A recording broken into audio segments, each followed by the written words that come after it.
Continuamos con nuestros estudios del Evangelio de Yeshua según Mateo y estamos en el capítulo 6, una vez que Yeshua ha dado principios fundamentales bajo los cuales los discípulos deben ejercer su ministerio, su servicio a los demás. Ahora el Señor nos va a enseñar la forma correcta de esperar ser recompensados o compensados por el Señor. Y para ello nos va a indicar qué es lo que debemos hacer o cómo debemos hacer ciertas cosas, pero en un momento dado cuidando de no hacer algunas cosas pudiendo estar teniendo una conducta que lejos quizás de dar un buen testimonio, pues a lo mejor pudiéramos tener una expectativa equivocada de que estamos haciendo lo correcto. Vamos a poner atención en la enseñanza del maestro y bueno, les invito para que me acompañen con sus Biblias en el Mateo, en el capítulo 6 del Evangelio de Yeshua según Mateo. Y comenzamos desde el versículo 1, dice: guardaos de hacer vuestra justicia delante de los hombres, para ser vistos de ellos. De otra manera no tendréis recompensa de vuestro Padre que está en el cielo, en los cielos. La palabra justicia aquí que se está utilizando en el griego es la palabra emosune y se traduce como compasión en favor de un pobre. Y es la misma palabra griega para la palabra limosna que se utiliza se va a utilizar en el siguiente versículo. Y esto significa que nosotros debemos abstenernos de publicar o comunicar a los demás algún beneficio que pudiéramos llegar a hacer en favor de una persona desfavorecida, o incluso cualquier beneficio en favor de quien sea. Cuando las personas hacen notar a propósito el beneficio que hacen, significa que están buscando tener recompensa y buscan que las personas les aplaudan, que les alaben por su supuesta justicia o por su supuesta misericordia. Por eso el Señor advierte que quienes hagan alarde de ser muy compasivos no tendrán recompensa del Padre que está en los cielos, pues su recompensa ya la buscaron y seguramente ya la tuvieron. Lo lamentable es que seguramente esa recompensa durará apenas un suspiro en relación a la recompensa eterna que ofrece el Padre de los cielos. Y una vez que Yeshua les habló a los discípulos acerca de este principio de sana discreción, expone lo que exactamente estaban haciendo los judíos religiosos de aquel entonces y que en consecuencia ya estaban recibiendo su recompensa, pero que no recibirían la recompensa del Padre. Dice el versículo 2: cuando pues des limosna, pues es decir, misericordia, lo que en el hebreo se dice tzedaká, justicia, no hagas tocar trompeta delante de ti, como hacen los hipócritas en las sinagogas y en las calles, para ser alabados por los hombres. De cierto os digo que ya tienen su recompensa.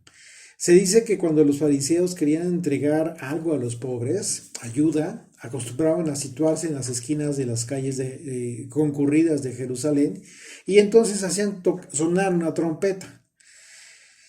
Aunque su propósito era reunir a los necesitados para darles algún bien, algún beneficio, pues al mismo tiempo ellos aprovechaban esto como una buena oportunidad para que la gente dijera de ellos que eran misericordiosos y que tenían buenas obras. En otro sentido, tocar trompeta es una forma de decir que anuncia o se divulga, de manera que Yeshua nos enseña a no llamar la atención, a no divulgar, ni a hacer saber a otros cuando hayamos hecho algún bien. Sobre todo a alguien que esté pasando por alguna necesidad. Más adelante Yeshua se va a referir en este mismo capítulo, en este mismo evangelio, a aquellas personas que buscaban su propia justicia y los identificaba como los que se hacen llamar rabí o maestros. lo que implica que estaban hablando de los líderes que supuestamente enseñaban al pueblo. Dice Mateo capítulo 23, a partir del verso 5: antes hacen todas sus obras para ser vistos por los hombres, pues ensanchan sus filacterias y extienden los flecos de sus mantos, y llaman los primeros asientos en las cenas y las primeras sillas en las sinagogas y las salutaciones en las plazas, y que a los hombres los llamen rabí, rabí. Pero vosotros no querráis que os llamen rabí, porque uno es vuestro maestro, el Mesías, y todos vosotros sois hermanos. Además de que Yeshua condenara esa forma de hacerse notar y aparentar ser muy justos, el acto de hacer notorio cuando ayudas a alguien en necesidad, además de ser un pésimo testimonio, en ello pudieras en un momento dado avergonzar a la persona que recibió tu ayuda. Y entonces la supuesta ayuda se convierte en vergüenza. Tengamos cuidado de no echar a perder las buenas obras que podamos tener para con los necesitados o para quien requiera de un apoyo en un momento dado de parte de nosotros. Porque seguramente el Señor ya sabe lo que hicimos en un momento dado, si es que hicimos justicia, si es que beneficiamos a alguien. El Señor lo sabe. Y eso nos debe bastar, sabiendo que lo que hemos hecho le agrada al que más importa, que es nuestro Padre que está en los cielos.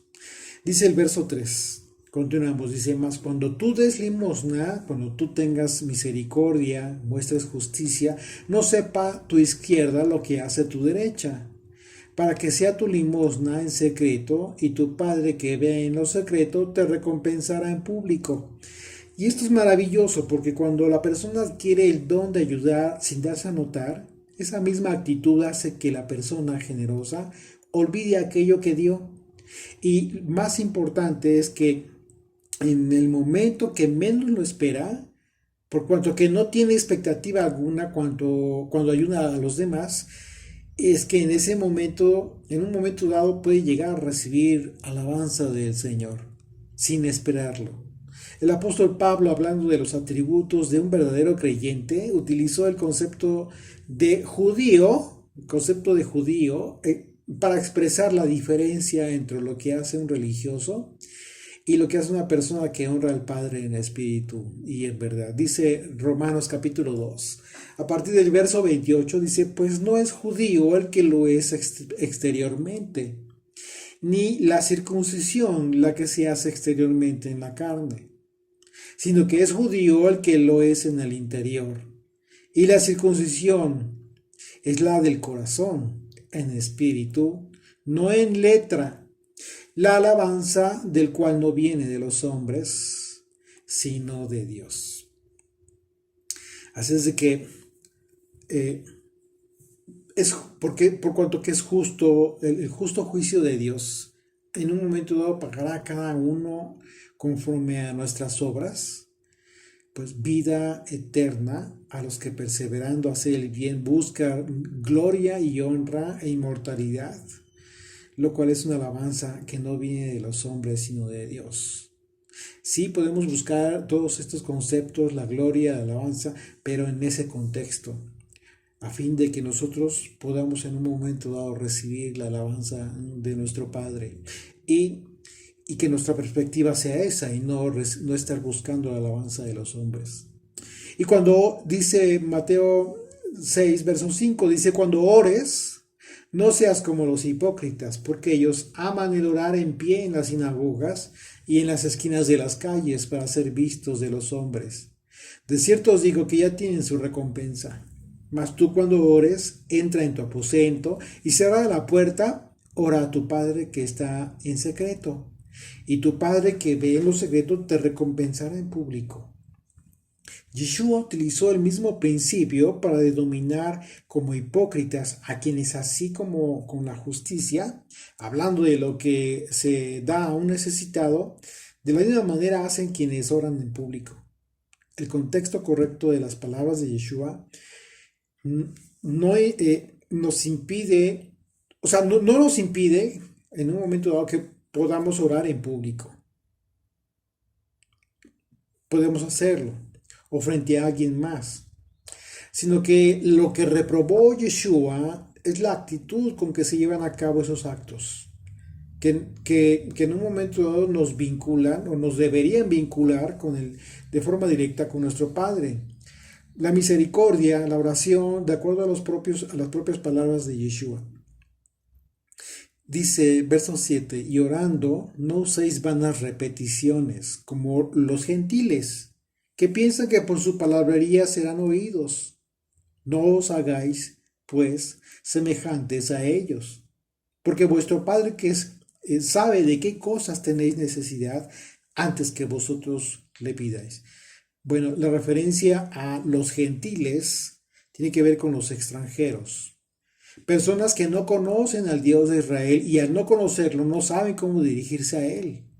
Por eso dijo el maestro que los gentiles piensan que por su mucha vana palabrería el Señor los oirá. Pero es todo lo contrario. En realidad, la oración es uno de los actos o de los aspectos más importantes en la relación entre los hombres y Dios, porque nuestra oración debe ser espontánea. Eso es muy importante, espontánea, de corazón, sincera. La razón por la que Yeshua enseñó a orar en privado es porque la oración de un creyente tiene que ver con la relación más íntima que pudiera tener con nuestro Padre, en secreto y a solas. El Señor, por supuesto, que nos escucha, y cuando la oración es de personas que hacen lo correcto y que viven sometidos al gobierno del Padre, entonces esas oraciones suben como incienso de olor grato delante del trono celestial. En Apocalipsis, capítulo 5, el apóstol Juan escribió lo siguiente, dice, y cuando hubo tomado el libro, versículo 8, dice, y cuando hubo tomado el libro, los 4 seres vivientes y los 24 ancianos se postraron delante del Cordero. Todos tenían arpas y copas de oro llenas de incienso, que son las oraciones de los santos. Así es de que nosotros debemos estar seguros, estemos seguros de que nuestras oraciones en actitud correcta serán escuchadas por el Padre Celestial. No necesitamos hacer alarde de que estamos orando con mucho ímpetu, que la gente nos vea, nos admire por eso. Realmente eso no es correcto, no es bien visto delante de Dios. Tengamos mucho cuidado de tener discreción en esos aspectos tan importantes, que como les decía, son aspectos que nos vinculan con nuestro Padre Celestial. Continuamos en el verso 9. Dice, vosotros pues oraréis así. Padre vuestro que estás en los cielos, santificado sea tu nombre. La palabra santificado significa apartado, kadosh en el hebreo. Y cuando habla del nombre, hablamos de los atributos de Dios. En ese sentido, al orar así, nosotros estamos reconociendo que el carácter y los atributos de Dios se encuentran apartados del mundo como un reconocimiento de honor y majestad a los atributos del Padre en los cielos. Es así que Yeshua nos enseñó a dirigirnos a Dios con una actitud de reverencia y de honor, reconociendo la majestad de nuestro Creador en los cielos. Y dice el verso 10, venga a tu reino, hágase tu voluntad como en el cielo, así también en la tierra. Aquí nosotros estamos expresando algo que nos involucra en nuestra propia actitud y en nuestra forma de vida, ya que lo que estamos orando es que el reino de Dios sea establecido en la tierra, y también que la voluntad del Padre, que es cumplida en todo el reino celestial, así también sea cumplida en la tierra. De manera que quien ora así, significa que esas personas deben poner por obra en su propia vida la voluntad de Dios, para que entonces nuestra oración tenga coherencia. Esto significa que en cualquier oración que nosotros hagamos debemos reflejar todo el contexto de la oración del Padre nuestro. Primeramente, reconocer la potestad de Dios. Él es el Todopoderoso. Así como entender que en toda oración que nosotros hagamos debemos ser conscientes de que no podemos orar por algo que está en contra de la voluntad de Dios o que no tenga que ver con un aspecto divino. De manera que nuestra oración debe estar alineada a la voluntad de nuestro Padre. La oración del Padre nuestro es el parámetro para todas nuestras oraciones por las que nos dirigimos al Señor. Eso es muy importante observar por esa razón todos los aspectos de esta oración que nos enseñó Yeshua. Dice el verso 11, el pan nuestro de cada día, dánoslo hoy. Bueno, esta petición tiene que ver con toda nuestra necesidad material, que aunque sabemos que el Señor ya sabe de qué tenemos necesidad, con esa seguridad podemos darle gracias porque no ha faltado alimento en nuestras casas. Y de todo aquello que el Señor sabe que necesitamos, el Señor nos lo ha dado, o nos lo dará incluso. De manera que si podemos orar, pues también podemos orar, por supuesto, por nuestras necesidades materiales. De antemano sabiendo que esas cosas que son materiales, en un momento dado, cumplen con un propósito divino en nuestras vidas. Porque no significa que por esa razón pues vas a orar por cosas que no tienen que no tienen un propósito divino en tu vida.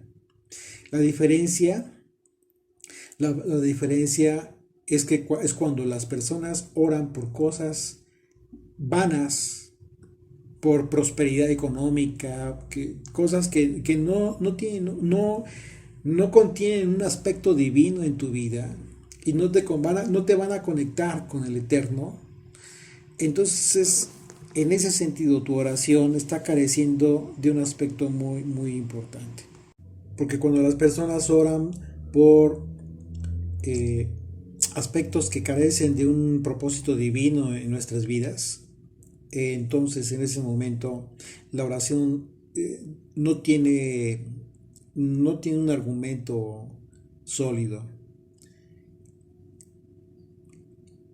Por esa razón es muy importante que tengamos mucha atención acerca de las cosas que oramos al Padre. Cuando tú oras por la salud de alguien más, cuando oras por trabajo, cuando no tienes trabajo, por ejemplo, cuando tienes alguna necesidad y te urge cubrir esa necesidad, por supuesto que es importante orar al Señor. Y el Señor va, ten la seguridad de que escucha. Y quizás en el momento no te provea de lo que estás pidiendo exactamente, pero también hay un propósito en ello.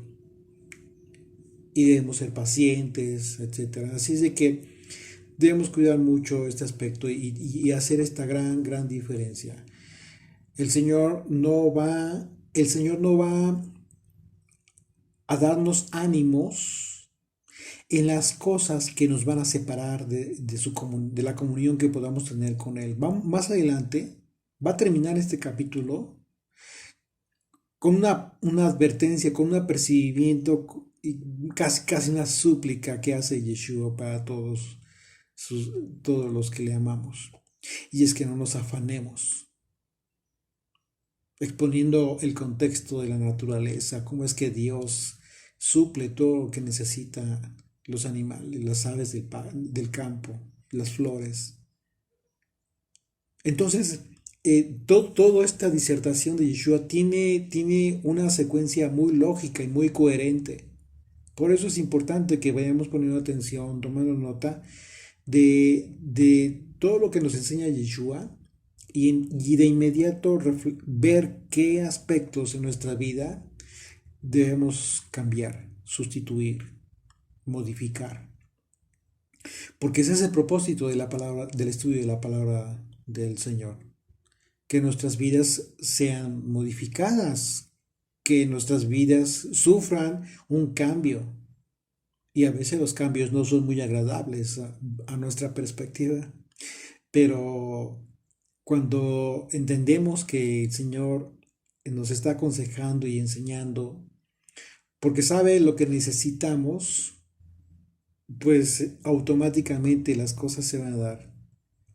La ley, la instrucción del Señor, pues es precisamente tan importante y dotada de toda la sabiduría del Padre, que cuando buscamos el reino de los cielos, todas las cosas efectivamente, sí, vienen por añadidura. Continuamos en el verso 12, dice, y perdónanos nuestras deudas como también nosotros perdonamos a nuestros deudores. Bueno, el requisito indispensable es que si alguien pide el perdón de Dios es porque de antemano, en la misma medida estamos perdonando a los demás. Tú no puedes pedir al Padre esto que está orando Yeshua si tú no tienes la misma actitud para con tu prójimo. Tú no puedes pedir a Dios que te perdone tu pecado si tú no perdonas a tu prójimo. Así de simple. Yom Kippur, por ejemplo, el día del perdón, el día de la expiación, es un tiempo en donde el pueblo de Dios busca su perdón. Pero el requisito indispensable e ineludible es que estemos a cuentas con nuestro prójimo. El mandamiento del amor al prójimo, según lo enseña Yeshua, tiene la misma importancia y parámetro que el amor a Dios, por sobre todas las cosas. Como primer mandamiento y el segundo mandamiento igual de importante es el amor al prójimo. Así que para Dios es muy importante que nosotros estemos en paz con nuestro prójimo y que si nosotros tenemos esa expectativa de recibir el perdón, pues de antemano ya sabemos que debemos estar a cuentas con nuestro prójimo. Y eso es súper importante, porque no tienes que esperar a Yom Kippur para arreglar las cosas con tu prójimo, pues eso sería absurdo. No, tiene que ser de inmediato, lo antes posible, tienes que estar a cuentas, tienes que estar en paz con tu prójimo. Dice el verso 13, y no nos metas en tentación, mas líbranos del mal, porque tuyo es el reino y el poder y la gloria por todos los siglos. Amén. Cuando leemos en el texto, y no nos metas en tentación, recordemos que en la carta de Santiago se nos dice que el Señor no tienta a nadie. Dice Santiago 1, verso 13, cuando alguno es tentado, no diga que es tentado de parte de Dios, porque Dios no puede ser tentado por el mal, ni Él tienta a nadie, sino que cada uno es tentado cuando de su propia concupiscencia es atraído y seducido. Cuando vemos estos casos en que la Escritura, sabiendo que existen varias traducciones, pues es oportuno incluso en ocasiones comparar las distintas versiones. Y en el caso de este versículo, en otras versiones tiene un poco más coherencia en la redacción, como en el caso de la Nueva Traducción Viviente, que dice así. Dice Mateo 6:13 de la Nueva Traducción Viviente, dice, no permitas que cedamos ante la tentación, sino rescátanos del maligno. Aquí está diferente, ¿sí? Por esa razón es importante, porque en la Reina Valera dice, cuando alguno es tentado, no diga que es tentado de parte de Dios. ¿Ok? Porque Dios no puede ser tentado por el mal, ni Él tienta a nadie. Entonces, finalmente, en todo lo que implique nuestra oración, es importante que reconozcamos que el reino, el poder y la gloria son de nuestro Padre por siempre. Hay que reconocer la majestad y la potestad que tiene nuestro Padre Celestial sobre nuestras vidas. Eso es súper importante. Y bajo esa perspectiva, orar. Dice el verso 14, porque si perdonáis a los hombres sus ofensas, os perdonará también a vosotros vuestro Padre Celestial. Mas si no perdonáis a los hombres sus ofensas, tampoco vuestro Padre os perdonará vuestras ofensas. Pues es una condición entonces sin excepción el que perdonemos para poder ser perdonados, como ya lo ha mencionado el Señor. Dice verso 16, cuando ayunéis, no seáis austeros como los hipócritas, porque ellos demudan sus rostros para mostrar a los hombres que ayunan. De cierto os digo que ya tienen su recompensa. La palabra austeros en el griego es la palabra skutros, que se traduce como una apariencia lamentable. Esto implica que Yeshua enseñó a no dar a demostrar, no demostrar que estamos ayunando. Y el Señor lo equiparó a una actitud hipócrita cuando se hace así. Y el texto describe la definición en el griego de una forma literal, tal cual. Esas personas ya tienen su recompensa igualmente por haber buscado recibir la admiración de los hombres. Entonces, fíjense, hay algo curioso, bueno, no curioso, digo, lamentable también en la tradición judía, porque en relación a la fiesta de Yom Kippur, que acabamos de mencionar también, pues es una ocasión en que el pueblo judío ortodoxo tiene ciertos mandamientos, cumplen ellos ciertos mandamientos que les impide ciertas cosas como el peinarse, por ejemplo. No se pueden peinar. No pueden usar cremas o aceites en el cuerpo.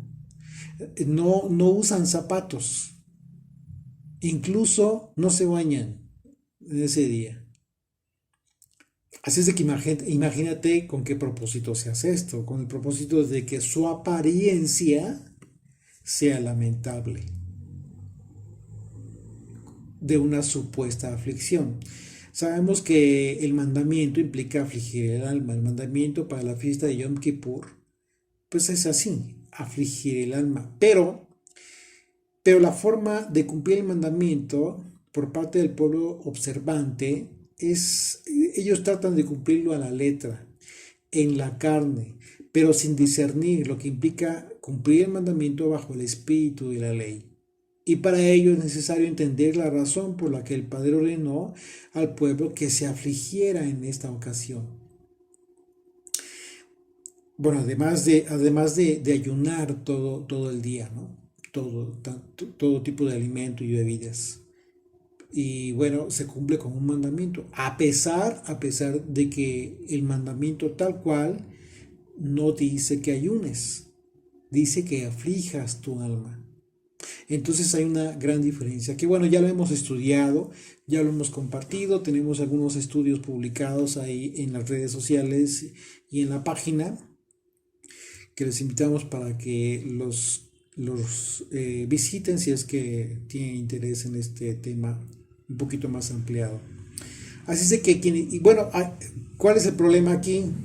Que quienes enseñan la tradición, hay muchos que enseñan la tradición judía y no son judíos. Hablo de que no son judíos naturales. Muchos de ellos se han convertido, son prosélitos, pero no son judíos.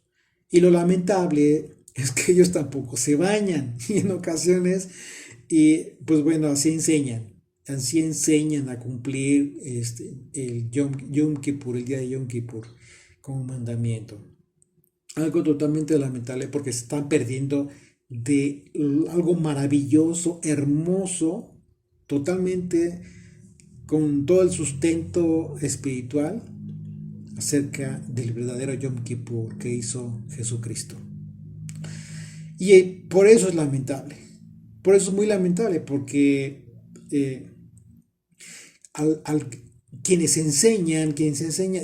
dicen supuestamente seguir a Yeshua, pero que al mismo tiempo enseñan cómo la tradición judía cumple el mandamiento para Yom Kippur, literalmente están enseñando en contra del mandamiento de Yeshua cuando dijo que no demuden sus rostros cuando ayunen. Y a continuación el Señor nos enseña cómo es que debemos ayunar. Totalmente lo opuesto a que hace el pueblo judío. Fíjate, verso 17.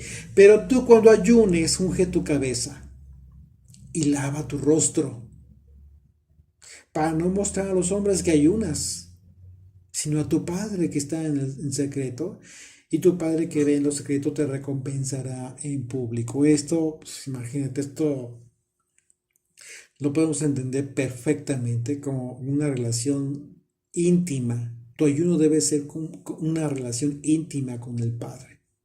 Nadie tiene que andarse enterando. Una vez más, entonces continúa el Señor hablando de esta recompensa que recibimos del Padre, siempre que hagamos las cosas con un corazón correcto. Dice el verso 19 de Mateo 6, no os hagáis tesoros en la tierra, donde la polilla y el orín corrompen, y donde ladrones minan y hurtan, sino haceos tesoros en el cielo, donde ni la polilla ni el orín corrompen, y donde ladrones no minan ni hurtan. porque donde esté vuestro tesoro, allí estará también vuestro corazón. Bueno, este pasaje es muy socorrido por quienes gustan de cualquier pretexto, de cualquier texto de este tipo, que pueda ser en un momento dado usar fuera de contexto como pretexto para enseñar que hacer tesoros en el cielo es el equivalente a que ofrendes al pastor, a que le ofrendes al líder religioso, al ministerio, etc. Sin embargo, pues eso equivale a desenfocar el contexto de la enseñanza correcta del maestro acerca de este pasaje. Porque Yeshua continúa hablando nada más y nada menos que de la recompensa que tanto ha repetido en los versículos anteriores. Al decir que no nos hagamos tesoros en la tierra, nos está diciendo que no hagamos las cosas que reprochó de los que dan ayuda y lo hacen notorio, esperando recibir su recompensa. Porque esa actitud representa un tesoro para quienes lo hacen. Ese es su tesoro, su riqueza. El reconocimiento, la alabanza de los hombres, así como el que ora y ayuna. ¿Qué es lo que pasa? Para que sean vistos por los hombres cuando procuran que sean vistos, pues esa acción es el tesoro para ellos. Es un tesoro para ellos y ellos ya tienen su recompensa. Y tú puedes ver incluso cómo las personas que enseñan eso, lo que acabamos de mencionar de Yom Kippur, por ejemplo, a propósito, ellos aparentan eso y tú los puedes ver. Pues es una pena, ¿no? Que vayan totalmente en contra del mandamiento del Señor. Así es de que, pues bueno, es importante que nosotros no hagamos lo mismo, que no esperemos ser recompensados por el alabanza o el reconocimiento de los hombres. Eso significa que lo que nos está diciendo el maestro es que si no ponemos nuestras expectativas en el reconocimiento de los hombres, sino que esperamos entonces la recompensa de nuestro Padre que está en los cielos, como lo repitió en los versículos anteriores, entonces nuestro corazón estará en la esperanza de la recompensa del Señor y no en el reconocimiento de los hombres. Bien, el reconocimiento de los hombres es muy voluble. En ocasiones las personas pueden reconocerte determinadas cosas y a la vuelta de la esquina te dan la espalda. Cuando son personas que están reconociéndote determinadas cosas. Pero no le echemos la culpa a las personas. Las personas son así. O sea, las personas en determinado momento reaccionan de una forma, en determinado momento reaccionan de otra, etc. O sea, tú no debes estar teniendo esa expectativa de reconocer siempre, eh, eh, de ser siempre reconocido por las personas en determinadas cosas que hagas. Eso no te va, eso a ti te va a generar en un momento dado tristeza. Así es de que el consejo de nuestro Padre, del Señor Yeshua, pues es que a final de cuentas tengamos conciencia de no tener una expectativa en las personas, sino esperar la recompensa de nuestro Padre. Miren, hace tiempo, y muchos de ustedes lo saben, yo estuve colaborando con un ministerio por varios años, eh, eh, realizando transcripciones de estudios, y mucha gente me agradecía. Incluso hubo un evento en una ocasión en donde pues, me presentaron muy amablemente y la gente me daba las gracias por el trabajo que hacía. Pues era un trabajo ya, fue un trabajo de pues bastantitos años que yo siempre tuve la idea muy clara, muy definida de que todo eso que yo hacía lo hacía porque a mí me servía para aprender muchas cosas. Así que yo lo dije así, en el momento que me presentaban con todas estas personas muy amables que me agradecían, yo fui sincero. Yo fui muy sincero y les dije, sí, les agradezco, pero ¿saben qué? Este, yo les digo esto, yo todo esto lo hago por mí. Y si ustedes se sirven de todo eso, pues bueno, y entonces la gloria es para el Señor. Hay que darle gracias al Señor. Pero en realidad, si yo lo hiciera, y yo lo expliqué incluso, yo lo expliqué, recuerdo muy bien aquella ocasión en que les dije, si yo lo hiciera por ustedes, créanme que yo no hubiera podido hacer esto por tanto tiempo. Yo me hubiera cansado. Y tiene lógica, porque al hacer algo pensando que, o aparentemente sirviendo al Señor, pero lo haces para determinadas personas y esperando el reconocimiento de las personas, eso a final de cuentas se acaba, te acaba en el ánimo, porque no siempre vas a recibir el reconocimiento de las personas. A lo mejor las personas se sirven de lo que tú haces, pero no siempre te lo van a reconocer. Y eso no está mal tampoco. Por eso hay que ser muy sincero con lo que hacemos. Y, y en ese sentido, eh, pues la gente entendió, fíjate, muy, muy importante esto, porque la gente entendió que efectivamente yo lo hacía por mí primeramente. Y cuando yo lo publicaba, porque me di cuenta que a la gente le interesaba recibir aquel material, y simplemente lo publiqué y siempre, bueno, todo aquel material en su momento lo doné a aquel ministerio para el cual serví por esos años, en gratitud por supuesto, por todo lo que recibí. Y y eso a mí me dejó una enseñanza importantísima. A partir de entonces y a partir de que el Señor me permitió iniciar con este pequeño ministerio, a mi esposa y a mí, nosotros hablamos y dijimos, ¿sabes qué? Vamos a hacer esto porque primeramente nosotros lo necesitamos, primeramente, y también nuestros hijos. Pero también cuando nos dimos cuenta de que esto que era maravilloso para nosotros le servía a muchas otras personas, pues bueno, entonces comenzamos a compartir lo que hacemos. Y es así. Y eso no ha cambiado, ese principio no ha cambiado. Por supuesto que eso nos ha permitido conocer a mucha gente hermosa, personalmente, incluso otros muchos de manera virtual, por mensajes, por videos, etcétera. Pero nosotros no perdemos la perspectiva de que nuestra recompensa no es de nuestros amigos, de quienes nos acompañan en ese ministerio. No lo vamos a recibir de ellos. La recompensa la vamos a recibir de nuestro Padre y en ello está nuestra esperanza. ¿Y qué creen? Pues seguimos haciendo lo que hacemos con esa perspectiva. Entonces no nos sentimos tristes.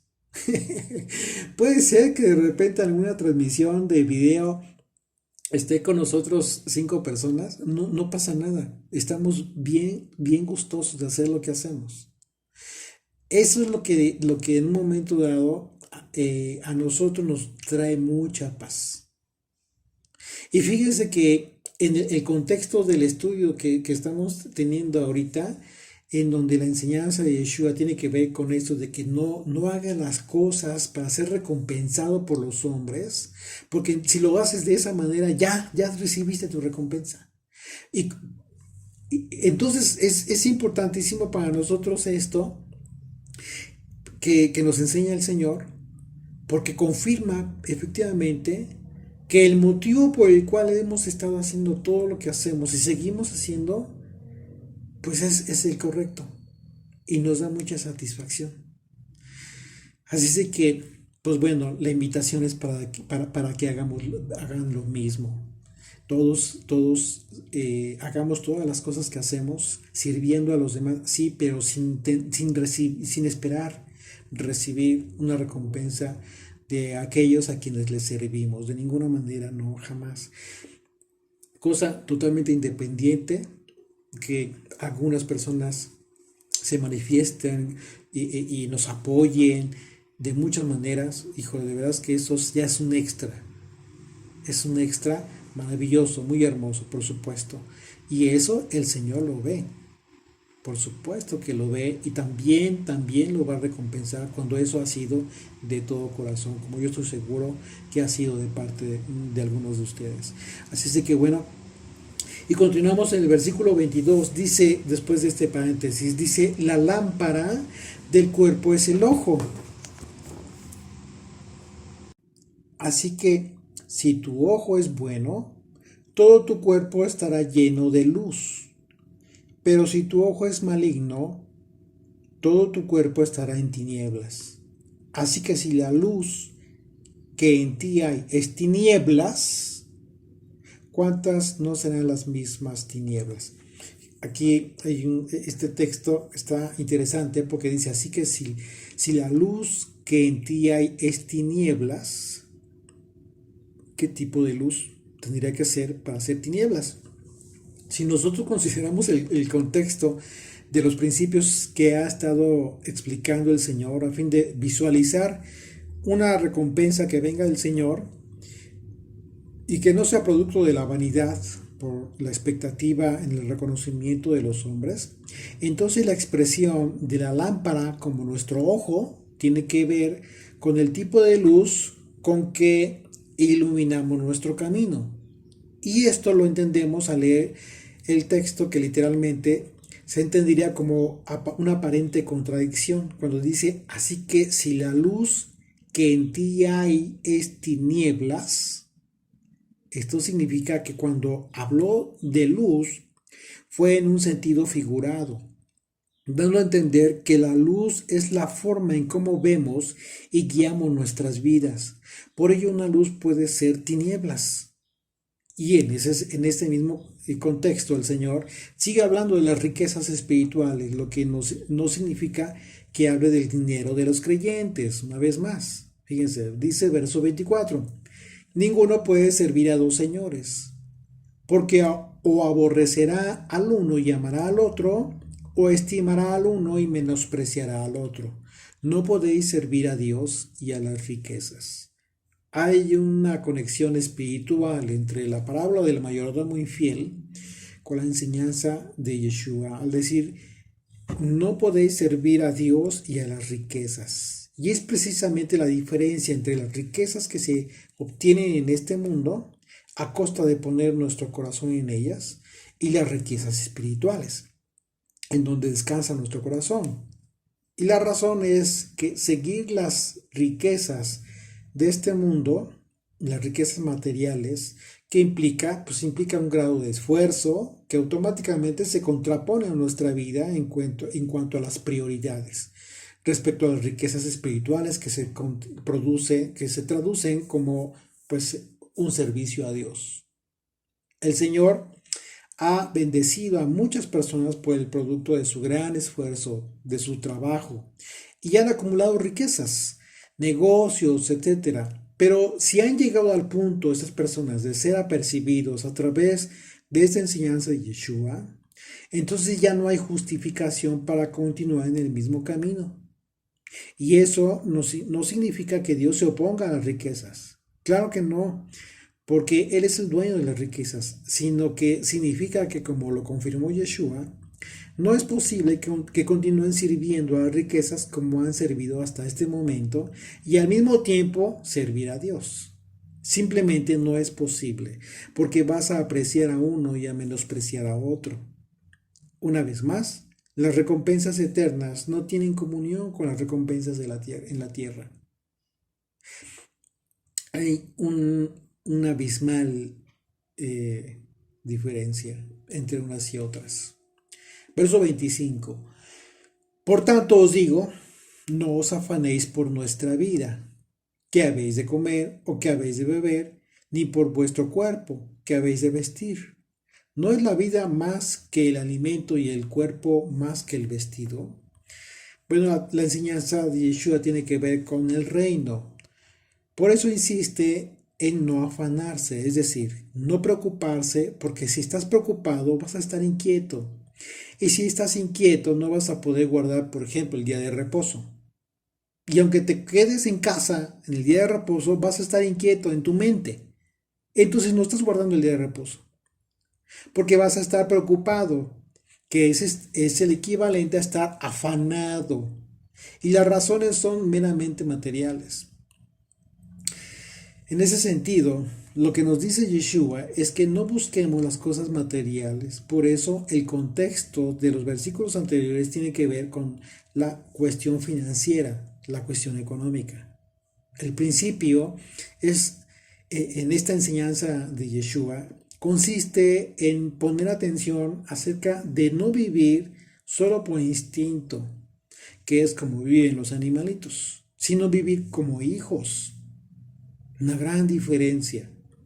Vivir como hijos, que es lo que caracteriza a quienes están siendo instruidos en la voluntad de Dios, en su ley.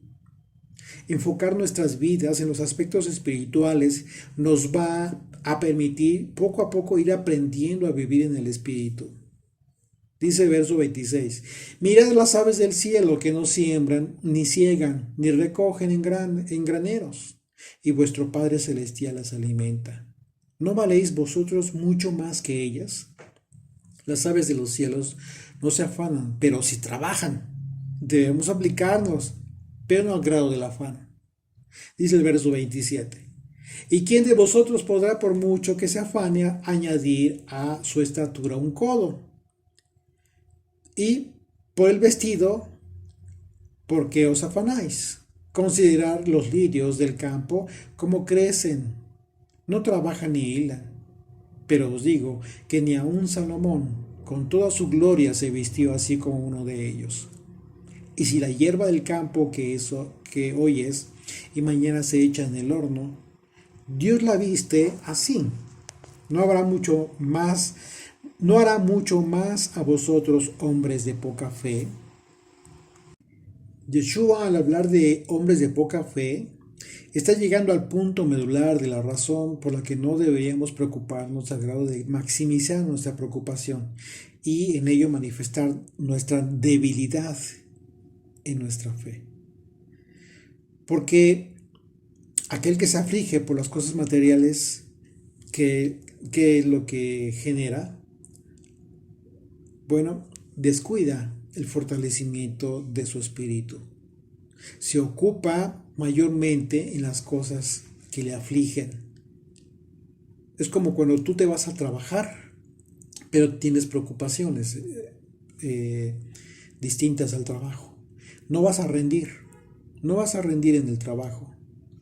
Es importante que tú cuando vas a trabajar te enfoques en lo que estás haciendo, te apliques, que hagas lo mejor posible, que seas el mejor en lo que haces en tu trabajo.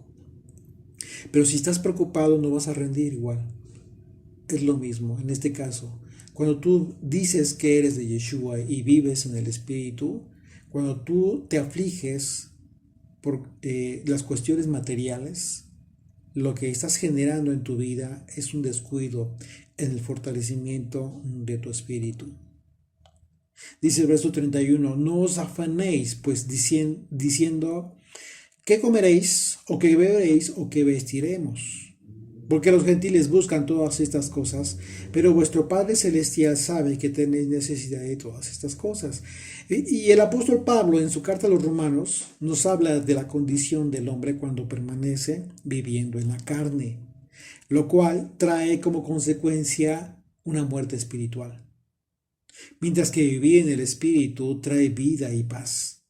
Lo que implica que la enseñanza de Yeshua tiene que ver con no afanarse. Y esto que implica, pues implica buscar el reino de los cielos. ¿Con qué propósito? Para aprender a vivir conforme al régimen del Espíritu. Porque el principio que nos está enseñando Yeshua no solo aplica para quienes deberían dejar de vivir como gentiles, sino incluso para quienes han vivido ya cumpliendo la ley, pero en la carne, a fin de aprender a cumplirla en el Espíritu. Este tema lo estamos viendo, lo estamos analizando en la carta a los romanos y les invito para que nos acompañen también en los estudios de la carta a los romanos que es súper importantísimo, una carta muy, muy importante.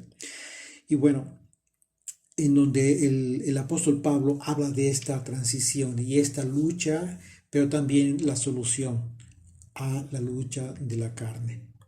Dice Mateo 6, verso 33, mas buscad primeramente el reino de Dios y su justicia, y todas estas cosas os serán añadidas. Así que no os afanéis por el día de mañana, porque el día de mañana traerá su afán.